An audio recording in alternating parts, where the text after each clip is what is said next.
बताया कि रामायण में देखो साफ लिखा हुआ है, नेम धर्म आचार तब ज्ञान यज्ञ जब जान, भेषज पुण्य कोटिन नहीं रोग जाए हर जान। चाहे जितना जाप करो तुम्हारा मन की रोग नहीं दूर होंगे, एक रोग नहीं दूर होगा, और ऐसे करोड़ों रोग हैं, तो कैसे क्या उद्धार कैसे होगा। और ये हम थोड़ी कह रहे हैं, तो रामचरितमानस में ही लिखा है। नेम यानी नियम बनाओ, नियम बना के अब व्यक्ति को अहंकार हो जाएगा। धर्म यानी धर्म का आचरण करो, किसी भी धर्म को अपना लो, उस धर्म की कट्टरता में आ जाओगे धीरे धीरे। आचार यानी सदाचारी बनो, तो उससे भी आत्मा का कल्याण थोड़ी हो जाएगा। अच्छे व्यक्ति बन जाओगे, अच्छे इंसान होगे, लेकिन आत्मा का उद्धार नहीं होगा। तपस्या करो, तपस्या करने से भी अहंकार पैदा होता है, और फिर तपस्या करोगे तो कुछ वर मांगोगे, वर मांगो तो कुछ मिलेगा, और जब मिलेगा तो कुछ उसका फल भोगने के लिए फिर अहंकार।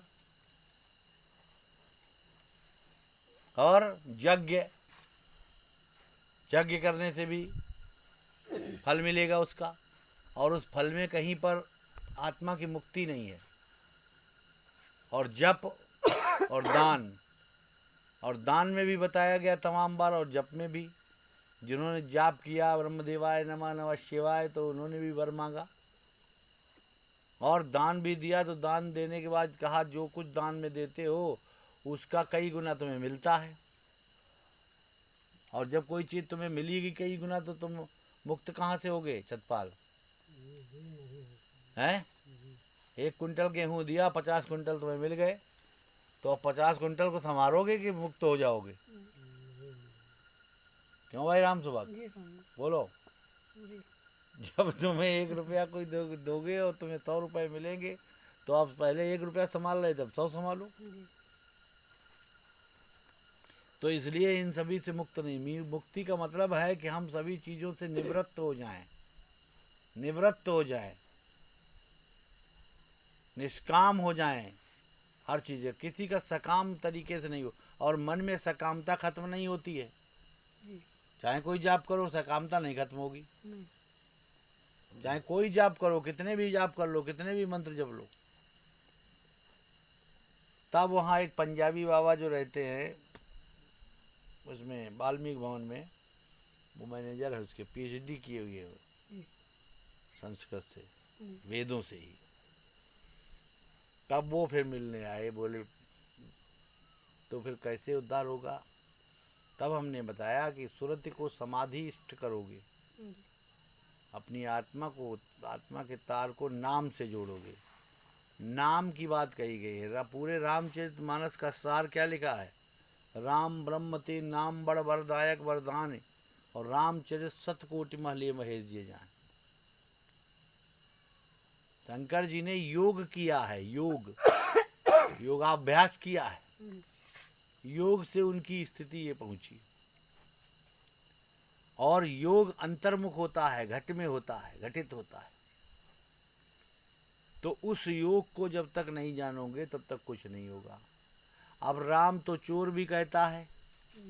बहुत से तुमने कथानक सुने होंगे, नहीं सुने होंगे तो सीरियल में देखे होंगे, कहीं कोई किसी नाटक या पिक्चर में देखे होंगे, और वैसे भी देखे जाते हैं कि साधु बन गए और राम राम कहते जा रहे हैं, और रात में उसके यहाँ चोरी कर ली, रात में डकैती मारी, दिन में कपड़े पहने चल दिए, राम राम राम राम कह रहे हैं। कई साधु महात्मा रंगे कपड़े वालों पकड़े गए जो डाकू थे पहले। कईयों की कई बार प्रिंट मीडिया, इलेक्ट्रॉनिक मीडिया में आया कि वो बहुत बड़े डाकू थे।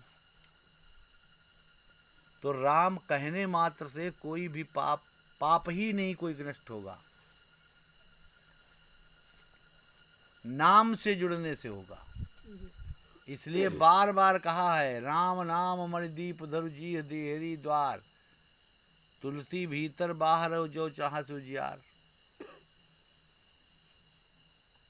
जो अंतर में दीप जल रहा है उसको देखो, नाम से जुड़ो, उस दीप से ही शब्द आ रहा है, साउंड आ रहा है, ध्वनि आ रही है, उसको सुनो, तब नाम से योग होगा। इसीलिए संतमत में लिखा है सुरति शब्द योग। सुरति यानी आत्मा, शब्द यानी नाम, इन दोनों का योग। जब शब्द को पकड़ करके समाधिष्ट होगे तो सुरत समाधि की ओर जाएगी, तब मन स्थिर होगा। और जब मन स्थिर होगा तभी उसको पकड़ेगा। और अगर फिर भी मन स्थिर नहीं रहा तो उससे धीरे से अलग हो जाएगा। यही साधना है योग की। मन को खींच कर उधर लाओगे। जब कुछ दिन अभ्यास करोगे तो ऐसी स्थिति आएगी कि तुम्हारा मन इधर उधर भागेगा तो तुम कहोगे नहीं, चलो अब इसी को ही शब्द को सुनो। तब वो घूम के आएगा और सुनेगा, फिर भागेगा, फिर पकड़ के लाओगे, फिर सुनोगे। तो जब इस प्रकार के अभ्यास करते करते करते करते परिपक्व हो जाओगे, तब ये स्थिति होगी कि हाँ, फिर तुम्हारा मन इस प्रकार से विचलित सद जाएगा, स्थिर हो जाएगा। कई बार बार बार देखो तुलसीदास जी ने कहा है, अपने मन को स्थिर होकर के मेरी बात सुनो, स्थिर करके। और रामचरितमानस में भी जब पार्वती जी को शंकर जी ने कथानक सुनाया है, रहस्य सुनाया है इसका, तो उन्होंने कहा, हे पार्वती, हे देवी, अब मन स्थिर करो, मन स्थिर करो तब सुनो। क्योंकि जो मैं सुना रहा हूँ उसकी एक बूंद भी बाहर न छलक जाए। एक बूंद बाहर कब नहीं छिड़केगी? जब तुम्हारा मन स्थिर होगा उदयभान। और अगर जरा सा भी इधर उधर विचलित हुआ तो फिर पूछा जाएगा, हाँ क्या सुना? कहा साहब कुछ सुन नहीं पाए। कई लोग कहते हैं ऐसे, सत्संग के बाद पूछा जाता है, हर रोज पूछा जाता है, लेकिन कई बार पूछा, हाँ कुछ समझ में नहीं आया। कुछ लोग कहते हैं सुन नहीं पाए, लेकिन ज़्यादातर लोग कहते हैं समझ में नहीं आया। लेकिन हकीकत क्या होता है? मन ही स्थिर नहीं है, सुने क्या? बैठे यहाँ हो पहुँच गए घर, पहुँचे, बैठे यहाँ हो पहुँच गए खेत में, बैठे यहाँ हो पहुँच गए दुकान में। तो जब ये स्थिति है तो तुम कैसे क्या करोगे? और खाली राम राम कहने से इस मन की स्थिरता कभी नहीं आएगी। क्योंकि अयोध्या में हमने देखा 70, 80, 90 साल तक के महात्मा थे जो सुन रहे थे सत्संग में। तो उनसे वो मिलने भी आए, बताए कि भाई आपने बता दिया कि राम राम न कहो और इससे क्या होगा, और हमको इसको जपते हुए 40 साल हो गए, 50 साल हो गए, 60 साल हो गए, और अब हम क्या करें? अब हम कहाँ जाएं? अब हमारा मन विचलित हो गया, इसको भी जपने का मन नहीं कर रहा है 5 दिन सत्संग सुनने के बाद। समझ गए हो देवान? तो हमने कहा भाई तुम खुद विचार करो कि जिस नाम को जपते जपते तुमको 40 साल, 50 साल, 70 साल हो गए हैं, उस नाम में अभी तक तुम्हारा मन स्थिर नहीं हुआ, और आज ये बात सुनने के बाद वो अस्थिर हो गया, तो ये नाम तुम्हारी मुक्ति कैसे कर देगा? जब तुम्हारा मन नहीं स्थिर हुआ है, और होगा ही नहीं। क्यों? क्योंकि हमने कहा उत्तरकांड में देखो बताया है काकभूषण जी ने स्पष्ट गरुड़ जी को कि नेम धर्म आचार तप ज्ञान यज्ञ जपदान और भेषज पुण्य कोटिन नहीं रोग जाए अरजान। ऐसे करोड़ों और उपाय कर लो, एक आध नहीं, सब आ गए उसमें। करोड़ों कह दिया तो जितने उपाय करते हो तुम पूजा पाठ के वो सब आ गए। कोटिन पुण्य नहीं रोग जाए अरजान। ये मन का रोग दूर नहीं होगा एक भी। और जब लग मन नहीं बिरुज गोसाई, रामायण क्या कहती है? काकभूषण जी क्या कहते हैं? जब तक मन निरोगी नहीं होगा, यानी निर्मल नहीं होगा। जब तुम शरीर से रोगी हो तो निर्मल काया नहीं है, अगर बिल्कुल रोगी नहीं हो तो निर्मल काया है। और मन अगर रोगी है, काम क्रोध लोभ मोह अहंकार आशा तृष्णा मान बड़ाई ईर्ष्या लाज शर्म ये सब तुम्हें सता रहे हैं और विकार सता रहे हैं, तब तक तुम्हारा मन निर्मल कहाँ हुआ? और जब मन ही निर्मल नहीं हुआ तो तुम्हें परमात्मा कैसे मिल सकता है? मिल ही नहीं सकता। निर्मल मन जन सो मोहि पावा। लो, अब रामायण की बात से ही रामायण को प्रामाणिकता देख लो। मन निर्मल नहीं होगा तो मुझे मिलोगे नहीं, और मन निर्मल हुआ नहीं तो अब तुम करोगे क्या? और मन निर्मल जीवित रहते ही हो सकता है, मरने के बाद कहाँ मुक्त हो जाओगे? तो मरने के बाद कैसे हो जाओगे? क्योंकि मरने के बाद किसी का मन तो निर्मल आज तक हुआ नहीं, ना किसी ने ऐसी खबर दिया कि हमारा मन निर्मल हो गया मर गए तब। क्यों भाई? जिसका हुआ जीते जी हुआ। तो निर्मल, और साथ में क्या है, कपट छल छिद्र ये सब खत्म नहीं हुआ। आदमी देखो, कोई भी इंसान को देखो, बातचीत करो तो वो कहीं किसी न किसी की बुराई दिन भर में जरूर कर डालता है। या तो स्वयं करता है, या उसकी हाँ में हाँ करता है, या तो फिर हूँ हाँ करके और कुछ न कुछ सपोर्ट कर देता है। क्यों जतपाल?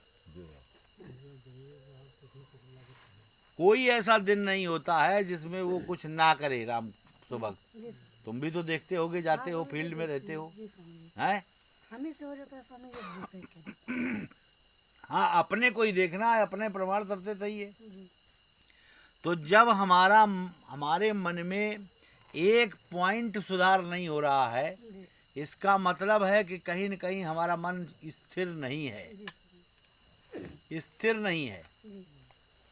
और स्थिर ना होने के कारण ही चंचलता है, स्थिर ना होने के कारण ही धैर्य नहीं है, स्थिर ना होने के कारण ही कोई बात समझ में आती नहीं है। क्योंकि जब मन निर्मल होगा तो सब चीज़ समझ में आएगी, और जब तक मन ही निर्मल नहीं है तो स्थिरता नहीं आएगी। तो ये स्पष्ट किया गया है कि जब लग मन नहीं मनिरुज गोसाई, जब तक मन निर्मल नहीं होगा, निरोगी नहीं होगा, तब तक परमात्मा का दीदार नहीं होगा। और मन कब निर्मल होगा?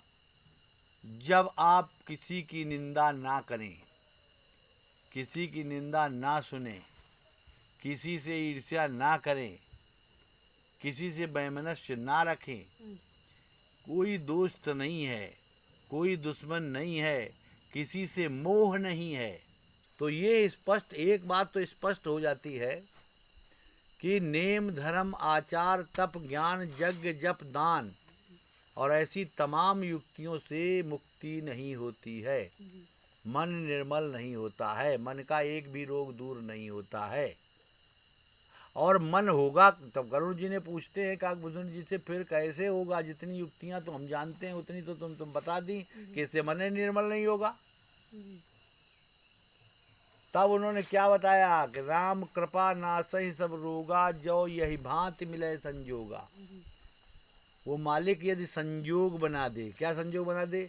सतगुरु वैद्य वचन विश्वासा, संयम यह न विषय कई आशा, यही विधि भले ही सुरोग न साही, नाहिन कोटि जन्म नहीं जाही। कोटि जन्म, एक जन्म की बात नहीं, करोड़ों जन्मों तक राम राम कहते रहो, कुछ नहीं होने वाला। समझ लो। अब अज्ञानी आदमी जानता ही नहीं, उस चीज को विचार ही नहीं करता, समझता ही नहीं, सुनना ही नहीं चाहता।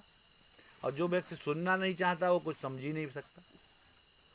समझो, सद्गुरु वैद्य मन के रोगों को दूर करने का, इलाज करने का डॉक्टर सद्गुरु है। वचन विश्वासा, उसके वचनों पर विश्वास करने का काम तुम्हारा है। डॉक्टर से दवाई लाओगे तो उसको विश्वास करके खाने का काम तुम्हारा है। तुम अगर ये सोच लो कि इस डॉक्टर ने हमें जहर दे दिया है तो कैसे खाओगे? क्यों भाई? तुम जब ये विचार करो कि इतने डॉक्टर ने दवा दी है और इस दवा से हम ठीक होंगे, ठीक होने की दवा दी है, तभी तो खाओगे तुम। तो सद्गुरु वैद्य वचन विश्वासा, संयम यह न विषय कई आशा। संयम यानी परहेज। परहेज क्या है? डॉक्टर परहेज भी तो बताता है। परहेज यह है कि हमें विषयों की आशा नहीं करनी है, भोगों की आशा नहीं करनी है, क्या मिले क्या न मिले।